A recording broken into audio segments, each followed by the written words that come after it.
Okay, so next talk we'll go deep. Yeah, I'm Wahid, and yeah, I'll be going deep again.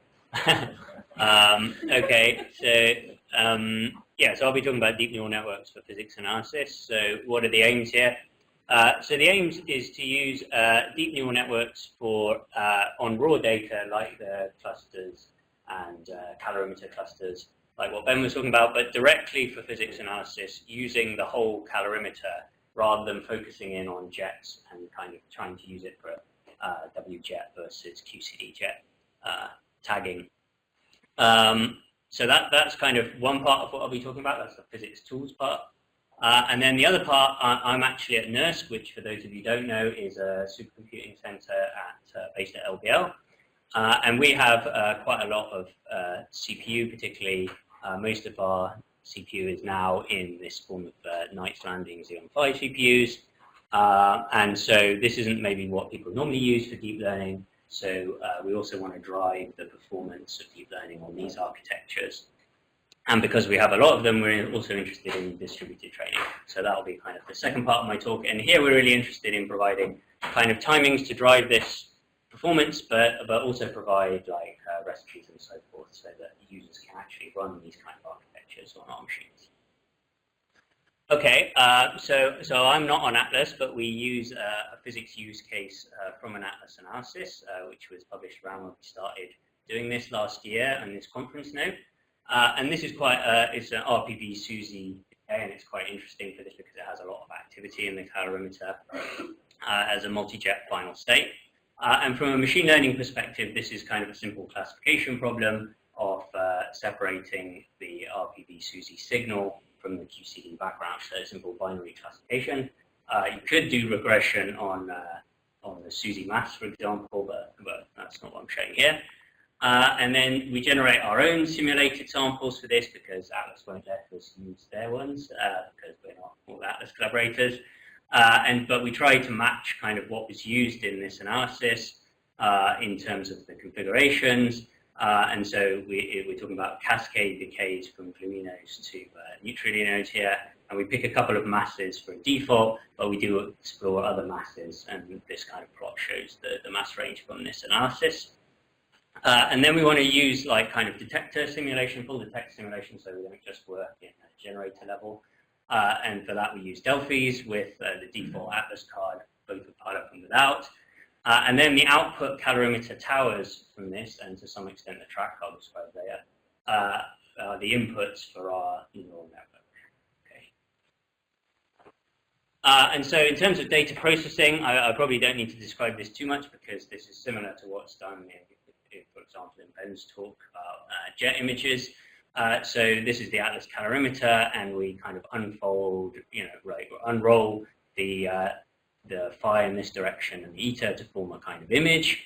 And by standard, we use a 64 by 64, which is kind of sort of arbitrary way of binning the energy, but roughly corresponds to the 0.1 eta and phi towers. But we have explored up to much larger images, 224 by 224. And as I say, again, we use the whole calorimeter as one image. We've also tried 3 channels. So here, splitting up the energy in the electromagnetic and hadronic parts of the calorimeter, and also using the number of tracks, just taking the same eta phi bin and counting the number of tracks in there. Which is actually similar to what these other guys did. But again, they're thinking of the jet images and we're doing the whole calorimeter analysis. And then we do actually reconstruct jets using the same algorithm as in the sort of benchmark analysis that we're comparing to, but we only do that for sort of re-implementing those selections on the anti-caging jets. This isn't an input into our neural network, so it's basically for the benchmark comparison. And this shows the kind of image you get out, and to guide the eye are the jets that were formed from the reconstruction, but of course the CNN or whatever neural network we use has to work without that kind of guiding of the eye, if you like. Okay, so the main architecture we use, and the only one I'll be describing here actually, is a convolutional CNN architecture, which is a very popular architecture for natural images, photos, and so forth, and now very much for HEP studies as well, so it's been described well. people have talked about it a lot here, so I'm not going to explain it, but I noticed a lot of people didn't explain it either in their talks, so hopefully you just already know about it. But the basic idea in 3 bullet points is that you learn nonlinear filters or weights, which by sliding these across the images, you share the weights, which makes it somewhat more efficient, but also exploits the kind of local structure and translational invariance that you might expect in images. And then by stacking various layers, you can capture things that are happening at different scales. So we use actually a very simple network. We did explore a few others, but we just used 3 alternating convolutional and pooling layers, or for the larger images, we actually use 4 layers, with bias and or batch normalization. And I'll talk a little bit about batch normalization later. And then a side point we use for QCD in order to get statistics at higher PT. It's common in physics analyses to generate these in PT ranges, and then weight those. And so obviously we weight this in the evaluation when we're comparing them to be a fair representation of the signal background comparison. But we also weight this in the training loss that we apply, which is the loss is always just cross entropy. And this schematic kind of illustrates the different layers of the convolutional pooling, followed by fully connected layers. Okay, so in terms of measuring performance, so for this analysis, you need a decent signal efficiency, true positive rate, at a very high background rejection, because in reality the background is much more prevalent than the signal. So we have this benchmark of the physics selections, which we've implemented ourselves, and I put them in the backup, but they're just based on the sum of jet mass, the number of jets, the eta between the jets, those kind of things. And so as we're training this, we basically just compare the signal efficiency at the same background rejection as the positive rate, as the physics selections, I mean. But here I show the whole ROC curve as well. So here we are. And so you see that at the same, that we have increased signal efficiency at the same background rejection, but without using any of the jet information that way. So this is a good result. And here I just show the true positive rate is 0.77 compared to 0.41. And you can also calculate sort of significance, which does take. So the one point actually I should make here is that this is relative to the pre-selection. So we do actually kind of slightly rebalance the sample by applying some pre-selections beforehand. So in reality, the false positive rate is much, much lower than this relative to the initial amount generated. But the significance takes that into account. And for a luminosity, which I didn't put on the slide, of 14.8 inverse femtons, which was the same as the analysis, we get these kind of numbers. And you shouldn't take the absolute number as very relevant, because this is a different sample maybe, but it's more about the comparison here in terms of the increased performance. Okay, so these physics selections weren't optimized for this particular sample, for example. So you may say that it's kind of an unfair comparison, and also they were probably deliberately chosen to be conservative because it's a search and they didn't necessarily want the most complex detector, complex analysis. But so to compare, perhaps a fairer comparison is to put these variables into a simple one-layer neural network or boosted decision tree, and then compare how we do relative to that. So doing that and putting the input variables as the sum of jet mass, the number of jets, the eta between the leading 2 jets, but also all the full momentum of the first 5 jets, so it could potentially learn a little bit more of the physics selections. It does do a little bit better than the physics selections, but again, our CNN performs better. Okay, so here's just one point about trying to make performance even better. So we actually, I mentioned we apply these cross-section weights in the training loss, but some QCD background events are weighted, over several orders of magnitude over the signal. And actually, we've implemented this in different deep learning frameworks, but some of them actually have quite a lot of difficulty in dealing with these very heavily weighted events coming into the training. And so instead, you can take the log of weight, which creates a more stable implementation. But interestingly, even though it's kind of slightly wrong, so it is kind of weighting these events wrongly compared to how they should be weighted, it actually does do pretty much as well, and even better at the operating point here, I guess, because it's kind of more focused on signal. Then I mentioned we also try a 3-channel CNN. So here, actually comparing with the physics selections is a little unfair because these jet variables didn't use the number of tracks, for example. But it does show how we can further improve by incorporating this information. So adding the number of tracks in the same meter-5 bin and separating the energy in this way, further improves performance quite, significantly. And then lastly, I mentioned that we use this log weights implementation, and we also have our original implementation. And you do see that there's some events that are true signal events that pass one and not the other. And so you can do a simple trick of ensembling them by taking the average of the predictions, and actually then you get your the very best performance out. Okay. So I mentioned here that we train on a specific mass, but really you want to be able to just use this on a range of different masses without having to retrain for a specific mass. You could do that, but it's nicer if you don't have to. And so we also apply this to different values of mGlu and mnu, and we see that of course both the cuts and our CNN efficiency changes with these, but basically it always kind of tracks the performance of the selections, and there's still a gap between the CNN and the selections. And then for for this kind of speed of generation and so forth, most of the studies we've done here use Delphis without using the pilot card, but we've also rerun studies with pilot, and then that changes. So I've just used the same kind of scale here, but it changes the false positive rate of the physics selections. But still the CNN performs well and in this environment. Okay, so then we can do some things to compare the CNN to jet variables. So one thing that Ben showed earlier as well is to plot the neural network output, the probability of signal here, versus the analysis variables that weren't used, but you can see what it learned compared to what the initial selections are. So for example, this is the number of fat jets, and you can see that as you have more fat jets, more stuff is classified as signal. So there is a relationship there, and similarly with the sum of jet masses, there's a relationship too. So obviously the network is doing something similar to what the cuts are doing. Although you can draw your own conclusions from that.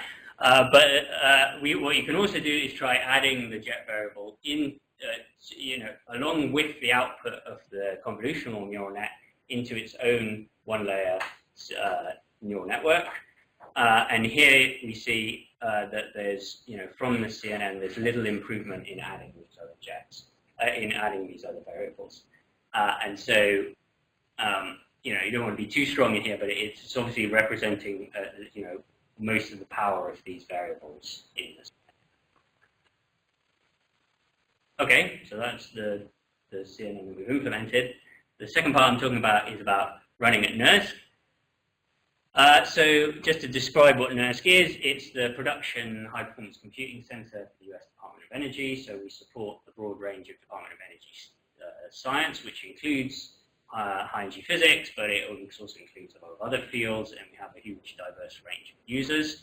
Our newest supercomputer is called Cori. It was top 5 supercomputer last year when it was kind of fully installed. Came in 2 phases. Phase 1 is around 2,000 nodes of standard Xeon architecture, Haswell architecture, with a decent amount of RAM. And the second part of the second phase, and actually the bulk of the compute, is in these Knights Landing, which are 68 cores with 4 hardware threads. So they have a lot more cores, but they're generally lower clock frequency cores. And they also support these vector instructions. So really, to make the most of these CPUs, you really need to be both vectorized and multi-threaded. And they also have a small amount of high bandwidth memory. So for memory-bound applications, which is actually a lot of what runs in NERSC, these they can benefit strongly from that. And then also all the nodes are connected with a high-speed Dragonfly topology interconnect. But so the bulk of what's running on these machines is sort of traditional HPC simulations, or that's QCD. But we also support the running of deep learning on here, and we have many deep learning frameworks available, including all the kind of standard ones we use: Caffe, Keras, Theano, TensorFlow, and PyTorch. But as I mentioned before, people don't normally run these on CPUs; they tend to run them GPUs, but we're working with Intel to improve the performance on KL a lot. So we've implemented this network that I described above in a variety of different frameworks, like pure TensorFlow, Keras, which is easily switchable between Theano and TensorFlow, and Lasagna and Theo in Theano, and Caffe. And really the aim of these timings and comparisons is to drive the CPU performance to be comparable with GPU for real use cases. So, we want people to be able to train on these nodes. This isn't an exact comparison between all these frameworks, because some of them we've put time in to optimize them and some we haven't, so I'm not saying that one is better than the other or anything like that. But then we compare training time, ignoring the kind of I/O and just looking at batch of 512 examples. For a GPU that's kind of in a test box that we have separate, which is a Pascal generation Titan X, and the CPUs that I described, the Haswell nodes and the Xeon Phi nodes. And I just also put the kind of teraflops here to show that you can't really expect a Haswell node necessarily to compare with a GPU. So you have to be realistic in what you expect out of these nodes. And watch out, I use TF for TensorFlow and teraflops here. So. Okay, so here are some of the timings. As I said, it's the time per batch, which is in seconds over here for a batch size of 512. So just showing some results from GPU first. So Lasagna is actually one of the first frameworks we used to develop this, but then Keras and TensorFlow is performs slightly better. But really here, I just want to show that the range is about 0.1 to 0.4 seconds per batch. So initially, just running this on the default TensorFlow out of the box is kind of fine with Haswell, 0.9 seconds, but pretty terrible on KNL. And actually, this, that factor 10, because these take hours to train, makes it unusable. But Intel have released a bunch of optimizations that particularly use their map kernel library MKL. So, for example, optimizing the convolutional layers to be multi-threaded and vectorized. And a lot of this stuff they put into the main TensorFlow repo, and there's a link there, but you do have to compile it and slightly go through a few hoops to get that on your system. But this is kind of what they've already released. But then we're also working with them to kind of push further optimizations, both using this network, but also using DC GAN that we have to kind of improve it for real world and a range of examples. And so, for example, there's been some improvements to MKL element-wise operations, because really what you're trying to avoid here is the switching between MKL library and the IULA library conversions here. And this is going to be released very soon, actually. So after that, it's already approaching GPU performance. And then similar things have also been done for Caffe, which again uses MKL library. But here it also has a nice multi-node scaling using this MLSL library, which can take advantage of the high-speed network. And so then you can scale to 8 nodes, and it doesn't scale perfectly, but you're starting to run at speeds that compare, or you can exceed that single GPU. Okay, but then since we're at a supercomputing center, we wanted to scale up, and this is stuff that's going to be in an upcoming SC presentation, so I won't talk about it in detail here, but it uses the same physics analysis. And here we run on the higher resolution 224 by 224 3-channel images using Caffe and going multi-node. Now, if you want to run multi-node, there's various strategies you can use. One is iterating in sync, where all the nodes integrate together. But then you can have nodes that run slower, and that slows down all of the nodes as they run, so it doesn't make efficient use of the nodes you have. And it also limits the batch size, because you can't have a batch lower than 1 on a single node. So if you have 1,000 nodes, that's already effective batch size of 1,000.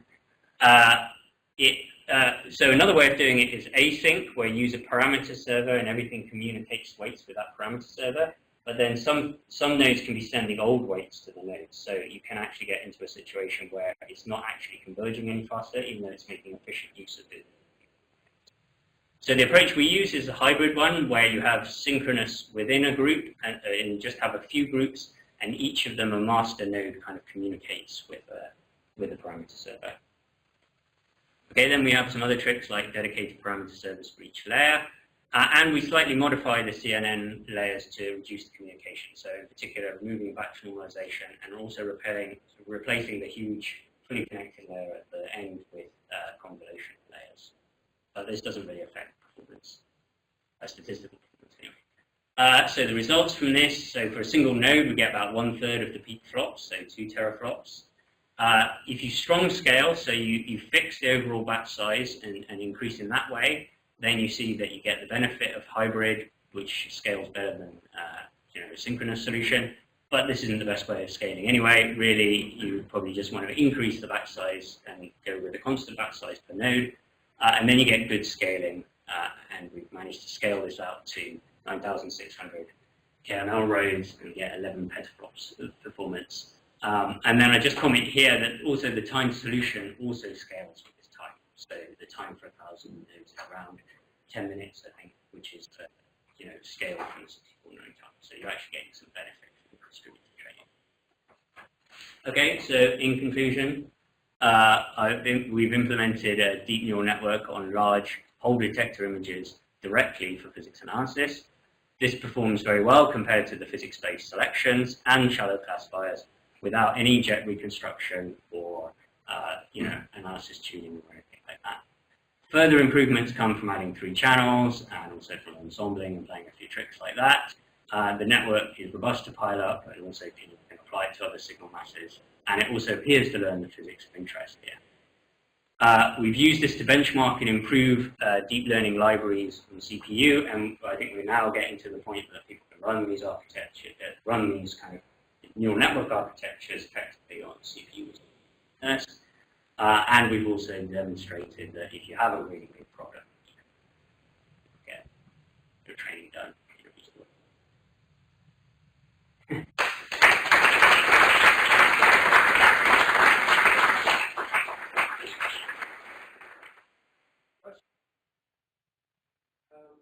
have a question. So if you think of the detector and how the variable may change according to age, it may not be homogeneous. And the filter, when you arrange your data in an image, it is the same everywhere. Do you have any way of taking that variability into account when you do the? Yeah, well, so we didn't take it into account. I don't know if it's necessarily going to be a huge effect. But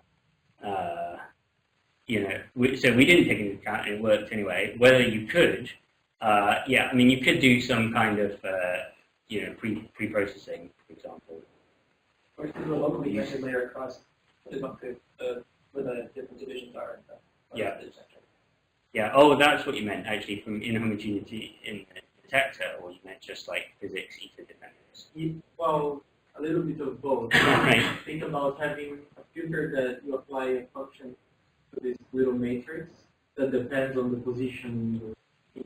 Yeah. Yeah. I mean, you could definitely put something in. Just account. Probably needs to go a lot more. Yeah. It's possible. But the results are impressive. Yeah.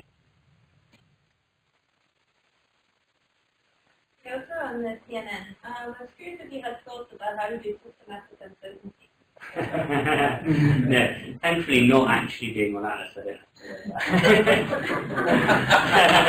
Which is, yeah, feasibility study and then hand it over. I mean, so I think, yeah, if you wanted to make this actually useful, there might be different ways you it, and one way might be to just explore the interpretation more to come up with a variable that was kind of orthogonal to jet mass that you used as a variable, and then you did the normal ways of evaluating systematics on that. So if you just invented that variable by yourself, same kind of tricks.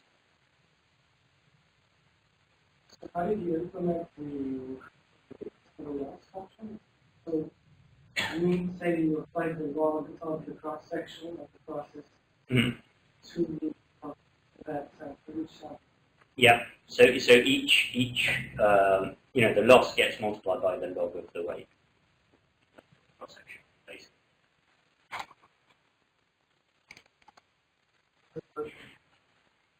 Three channels are restriction. No. You could go as many as you like, right? Did you try many channels or was it three? No. More. Yeah. Trying to understand what is the total training time or maybe the fuel knowledge number for the Yeah, I mean it varies for the different architectures. So as I said, like for the big stuff, where with 224 by 224 3-channel images on 1,000 nodes, then we were training in like 10 minutes to a target loss that achieved the required. But yeah, you can train in a few hours on a GPU for the image examples.